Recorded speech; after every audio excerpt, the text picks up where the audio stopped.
It is May 22nd, 2022 at 11:40 p.m. My name is Aaron and welcome to Who the Fuck Am I? Episode 7. Yeah, we're here and it was a busy week. It's so late. But what all did I do this week? All right, we'll start with Monday.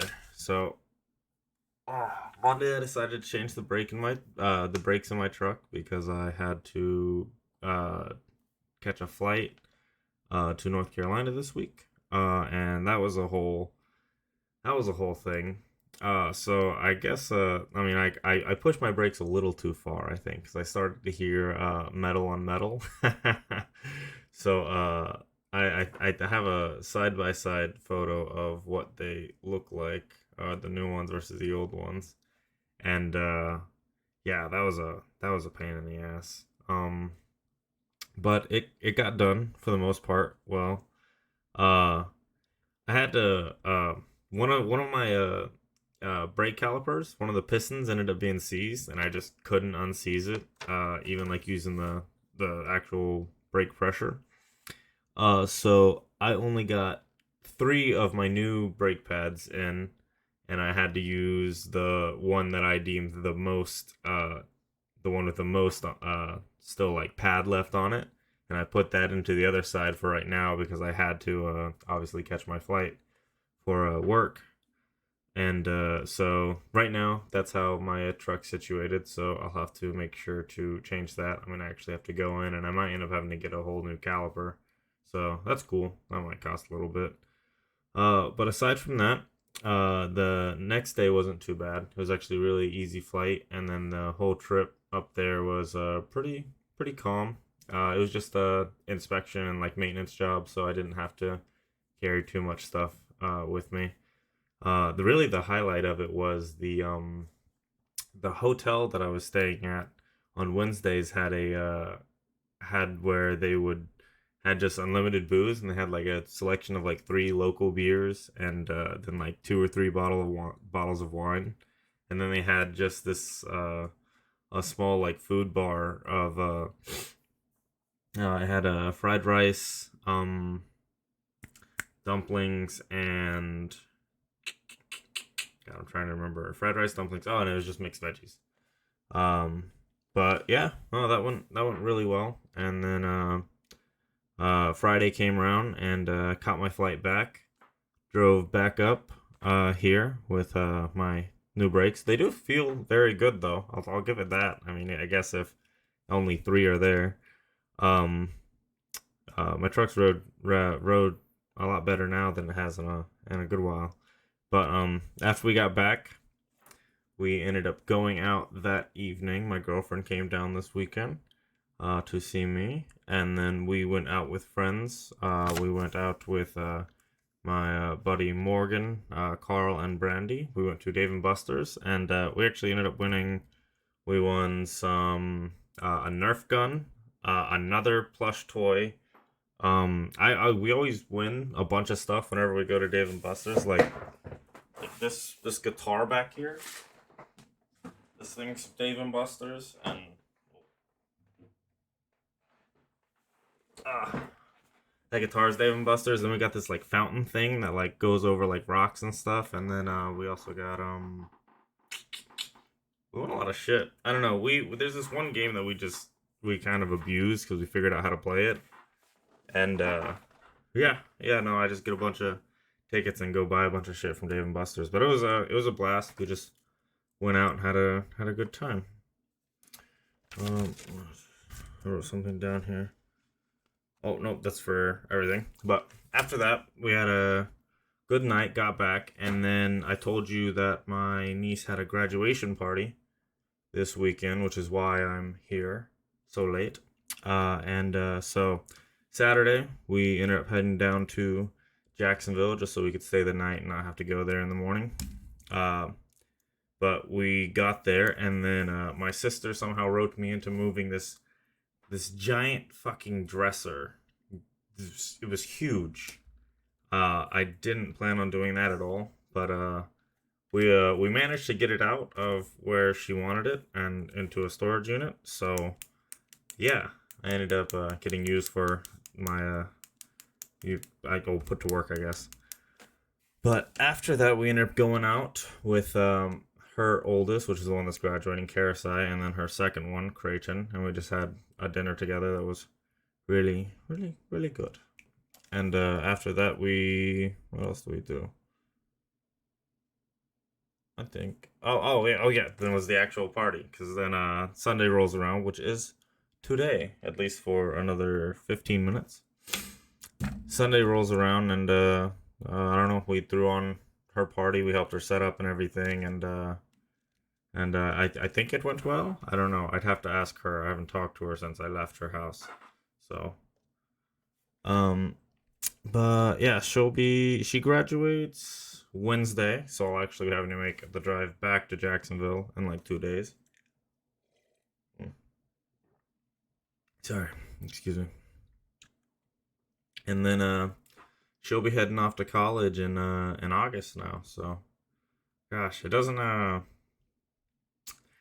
make me feel old, but it does make me realize that time is moving forward. So yeah, that's interesting having a niece and that's gonna be in college. But what else? And yeah, then I drove home and here I am now. But what else do we got to talk about this week? What did we talk about last week? Changed brakes. Yep, did that. Niece graduation. Updated y'all there. Oh my God. Hey, oh wait. I'm gonna go over the ferns first before I get into Halo. So there's currently a ceasefire with the ferns. Just because I was traveling this week and then had to go to Jacksonville. But I'm gonna say it now. I'm gonna cut out a whole bunch of them before I see y'all next week. So I'm gonna take some garden shears and go cut off the heads and then dig out the roots. So I said it. Now I have to do it. Excuse me. And then let's see what else. Oh, oh yeah. Obi-Wan is coming out this Friday, which is super exciting. So I'll be talking about that for the next couple weeks. And then Halo. This is gonna be a fun one. I wrote stuff down. I wrote a lot down for this.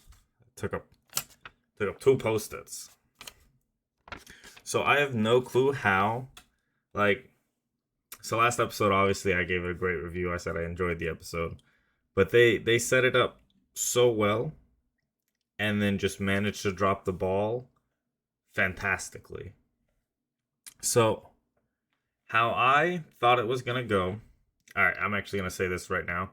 There's gonna be spoilers to Halo in about, I'm gonna say, in 5 seconds, and I will put the all right, not yet. I'm gonna put the time to whenever it's over right here, and then I'm going to start talking about Halo in 5 seconds, and then you'll yeah, five. Skip if you don't want spoilers. 4, 3, 2, and all right. So I thought, my theory overall that I thought they were gonna do is they're on Planet Reach right now, and in the Halo universe, it's kind of like that's the start of like Chief's real story, because Reach falls to the Covenant, and then Chief gets thrown out towards the ring chasing a Covenant ship. So I thought when in the last episode when the bitch touched the damn relic, that the fucking Covenant would know where they're at and then come invade Reach and just glass the fucking planet.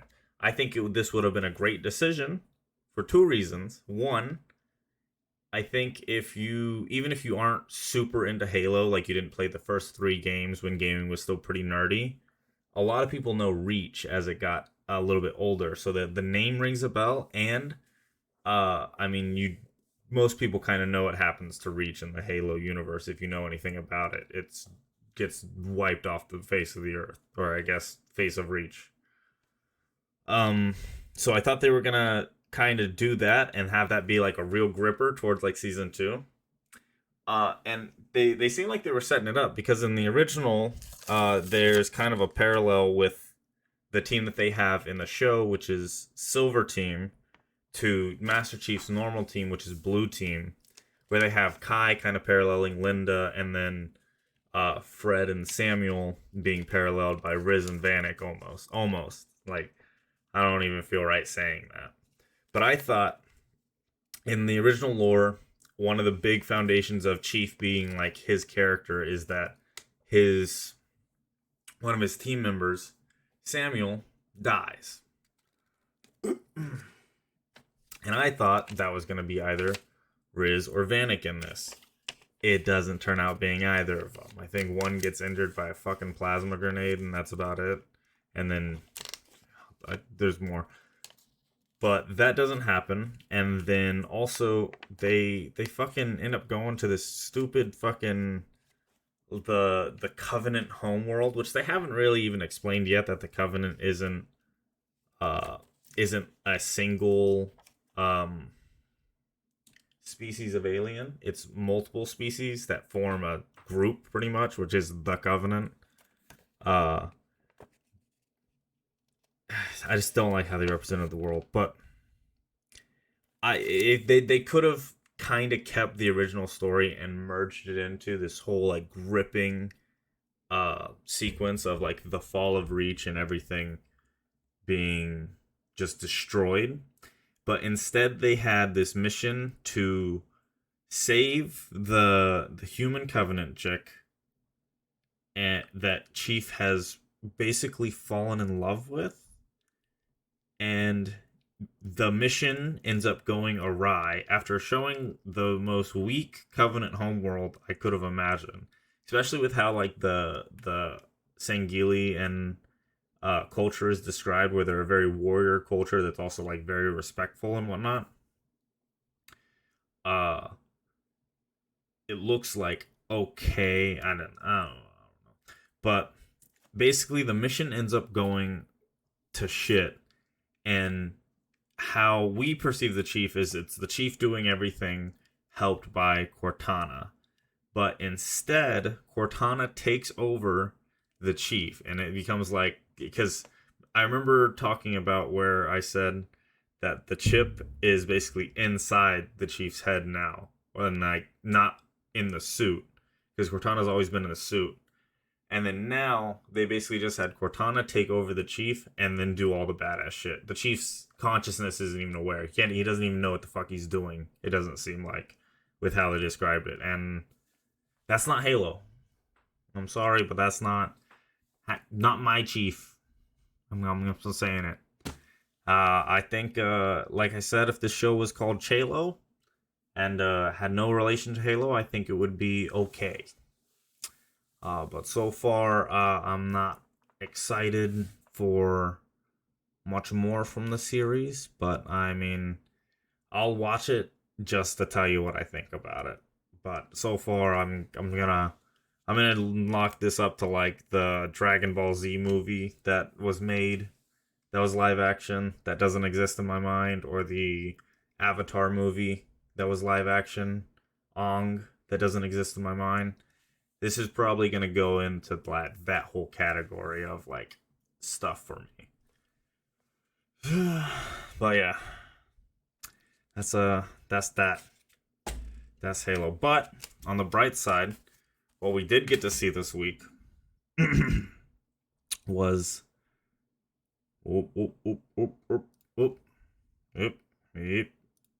was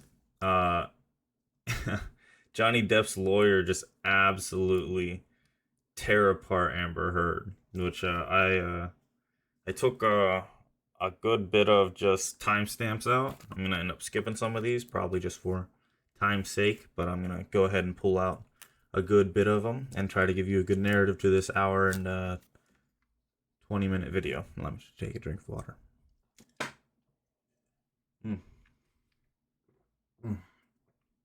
So, Amber Heard's on the stand, getting questioned by Johnny Depp's lawyer, Camilla. I bet it says it in like. Her name's Camilla something, and it's great. She's awesome. Camille Vasquez. That's her name. And basically, she's coming out and having to question Amber about when Johnny was like beating her allegedly in like their relationship in 2012. And at first she questions apparently during the time that Amber was getting beaten, she gave Johnny a knife, and then this is kind of part of that questioning right here.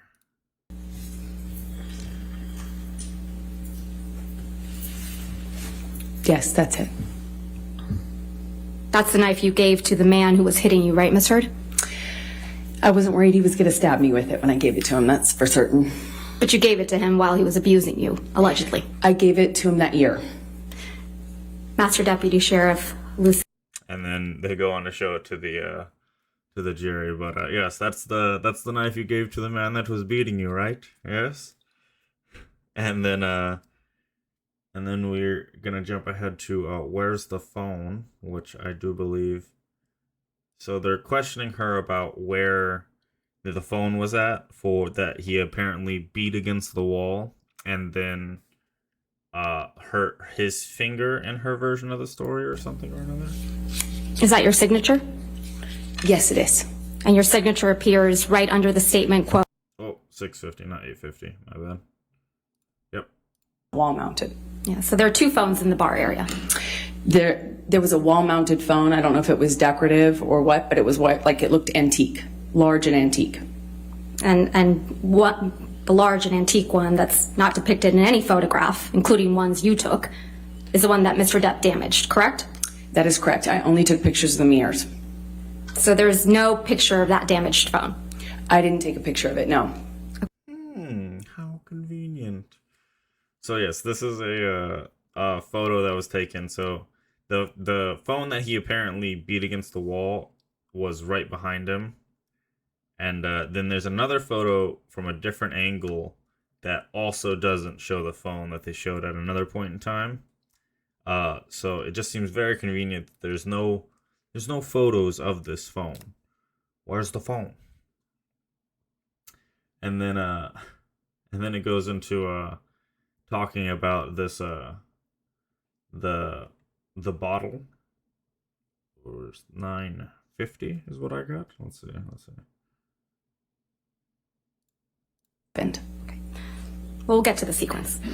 And this is when Mr. Depp supposedly assaulted you with a bottle, right? On the countertop, he assaulted me. So Mr. Depp was able to get you on the counter, right? He held me down by my neck. And hold you down by your neck. That is correct. And he grabbed a bottle, according to you, while holding you down by the neck, correct? I'm sorry, can you clarify what you're asking me? While Mr. Depp is holding you by the neck against the countertop, he grabs a bottle. That's your testimony. No, those two things didn't happen at the exact same time, no. So he's holding the bottle, is that your testimony? While holding you down by the neck? Sorry. What was your question? Your testimony is, Ms. Heard, that either he has the bottle before or after he's holding you by the neck on the counter. Is that your testimony? He held me by the neck on the counter. Where's the bottle that he assaulted you with? At what point? While holding you down by your neck. When he was assaulting me with the bottle, it was in his hand. When he was assaulting me with the bottle, it was in his hand. That's not the question I asked. When did you get the bottle? Where did it come from? When does he grab the fucking bottle? And then this is just kind of something that I wanted to point out. So this whole next 9 minutes is questioning about the bottle. Oh, wait a sec. Assault me. Okay. Yes. So they keep questioning her about this bottle, and what I like to. And if I understood your testimony correctly, you testified that this is the Maker's Mark bottle that Mr. Depp sexually assaulted you with. I was never sure it was, but it was definitely that shape. Felt like that shape. If you watch Depp's lawyers and Johnny Depp, you'll notice that Johnny Depp starts making. But you testified in this courtroom that you had not seen this bottle until Ben King provided these photographs, correct? Not in the course of the trial. I hadn't seen the photograph.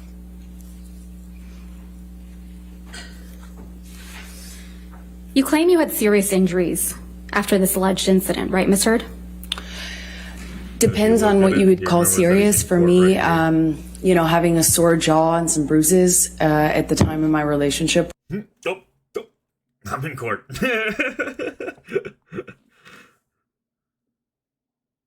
All right, and then what do we got? Oh, and then it goes into they start talking about. Oh, let me move me back. So that's fucked me up. Try to move me back on this side of the screen. So then it goes into talking about their doctors, because obviously they're high level celebrities and just have their own doctors that travel with them 24/7, or at least come and pay them visits all the time.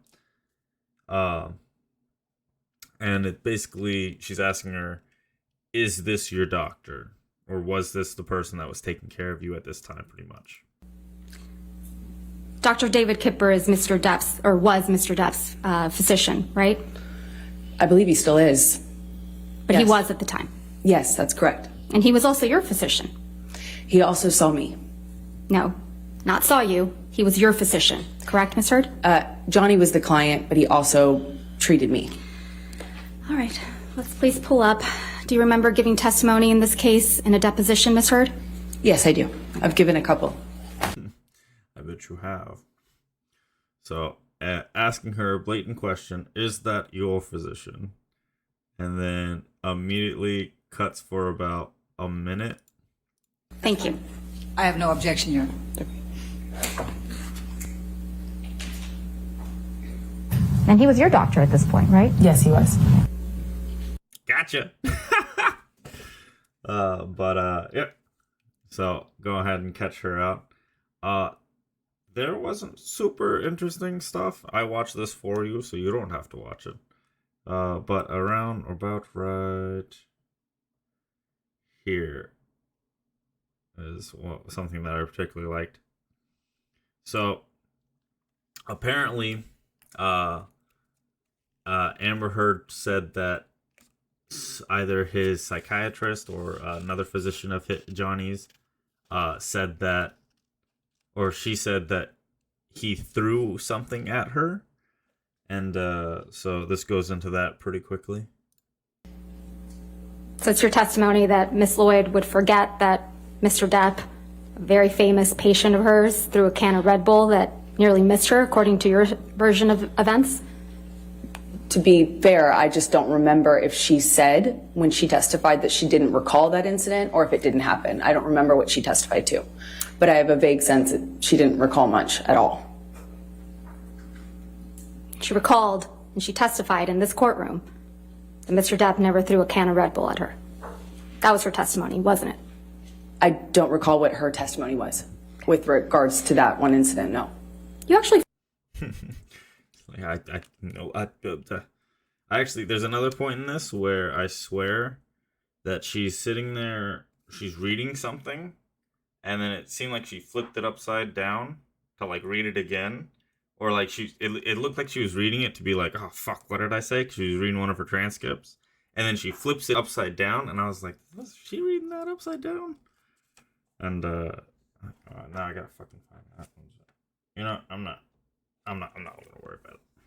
It's in here. It's somewhere. And then we want to jump to right here. Attacked me and my sister. So then she is talking about throwing things. Specifically when he moved for her. That's when I hit him. Since your testimony under oath, you threw nothing at Mr. Depp. Mr. McGivern's lying. I have thrown things at Johnny, No, to be clear, but not that thrown things occasion. that evening. Not on that occasion. Since your testimony, Mr. McGivern imagined that you were throwing things at Mr. Depp from the mezzanine level down towards where Mr. Depp and Mr. McGivern were standing. Well, he certainly wasn't going to say it about his client.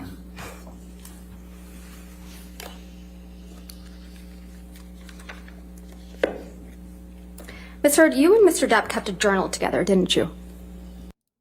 Yes, we did. This fucking journal looks fucking crazy. I'm gonna show you their fucking handwriting, but at least how they wrote to each other. Like, Johnny Depp's like how he writes, or at least in this like love journal, looks fucking cool, and like they put a lot of time into it. But they also just seem like fucking psychopaths. So there's that too. I had to use the talking into you. But yeah, let's go to let's start with her writing first. Which is like, oh, they pull this stuff out in this journal so much. They get her so good, because they basically just have her admitting to like being a fucking psycho in her words, or at least attacking him in her words. 45405. What do we got? Yeah, so this is like there's a little bit more to this, but this is also just how she writes, which I mean it's cursive, but I'll show you another page. Then I'm like, Jesus fucking Christ, it's like almost messy cursive. Home on my last night here and was heartbroken and angry after many attempts in vain on my part to rectify the situation and make amends on the last night of what was otherwise a gorgeous trip with you. I am so sorry for my part. None of this is meant to be an excuse for hurting you, because the truth is, nothing is. There is never a reason good enough to hurt you. You are the last thing in the whole world who deserves it. Last person I ever meant to hurt. I love you, Steve. I am forever yours, Slim. Did I read that correctly? That's correct. Okay, so one here, she admits to hurting him on the trip that they're talking about right here, because it seems more like she's obviously just the more abusive one. But then I got curious about this because she calls him Steve in this, and then refers to herself as Slim.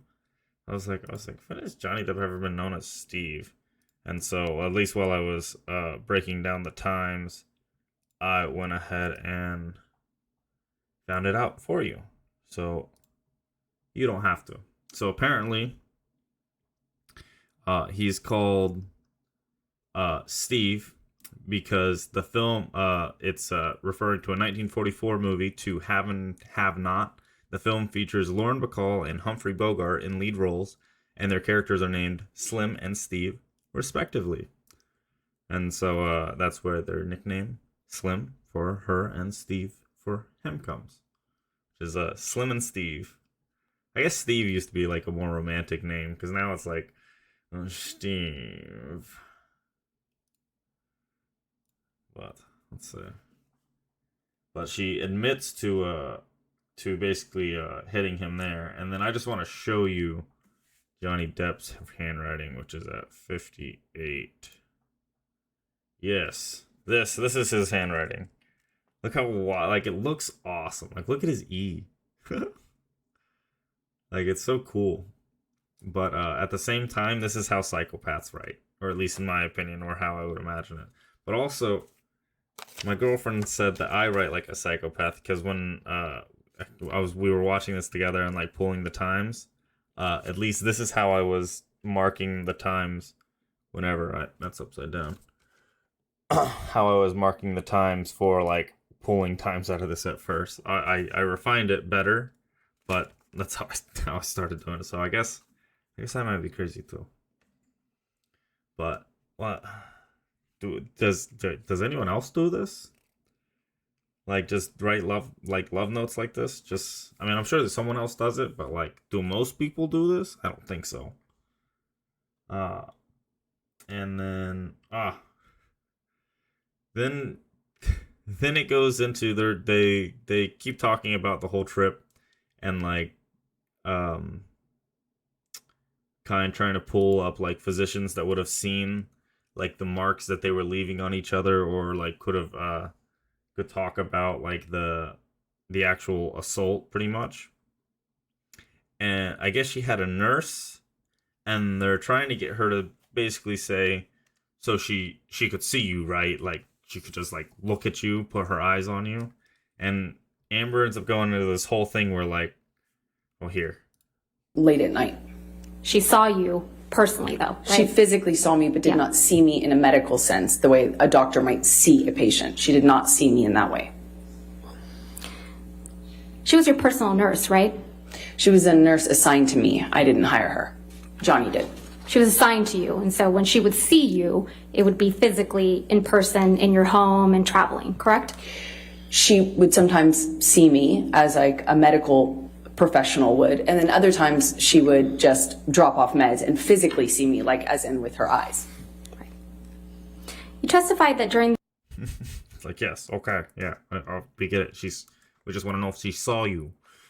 And then just Johnny does this whole head plant thing of like this bitch from, let's see, 19. So they go into talking because I guess there was this time where they were on vacation, or their second or third vacation in Australia, because they apparently just go to fucking Australia all the time. But I guess Johnny spilt wine on her a couple times, and then she ends up yelling at him in front of his son Jack. And there's an audio recording where they're talking where Johnny's talking to her, and he's like, "You really freaked him out, like, really fucked him up." And then she's like, "Well, I'm sorry, I fucked him up." Here. including when you screamed at Mr. Depp in front of his children. That's not a fair characterization of what happened. Mr. Depp says you screamed at him when he accidentally spilled wine on you, correct? I realize that's what Johnny said. Yeah. And Mr. Depp tells you that this freaked out his son, Jack. Johnny often used other people to back him up in our arguments. You don't seem too That's not what she asked. I think that's gonna end up being my thumbnail for this one. But that's all I got. There's only about a minute left, and then they end up breaking for recess after she keeps just stonewalling just a little bit more. But yeah, they got her to basically, in her writing, admit that she hurt him, and can't prove that the phone was anywhere. And it's continuing to go well. And what's her name? Camille Vasquez. Her as a lawyer, she is vicious. Just on the stand. Once she gets the answer she wants, she's like, okay, and then completely continues. Like, she'd be like, Amber at some points would be like, no, and then she'd immediately start asking her next question. And honestly, it's the entire all 120 minutes of this are pretty good, but at least that, just pulling out that little snippets. I hope I mean, if you want, you can go watch this. It's on the Law and Crime Network. Amber Heard cross-examined by Johnny Depp's lawyer, Part 1, Day 17, Depp v. Heard. Yeah, go check them out. But I think that's going to be all for this week. I'm definitely a little tired. Well, next week I should be recording in the morning, nice and spry, so I'll get hopefully a little bit more energy towards this, but that's going to be all for excuse me. That's gonna be all. Have a good one. Deuce. Check the mic and make sure it sound right, boys.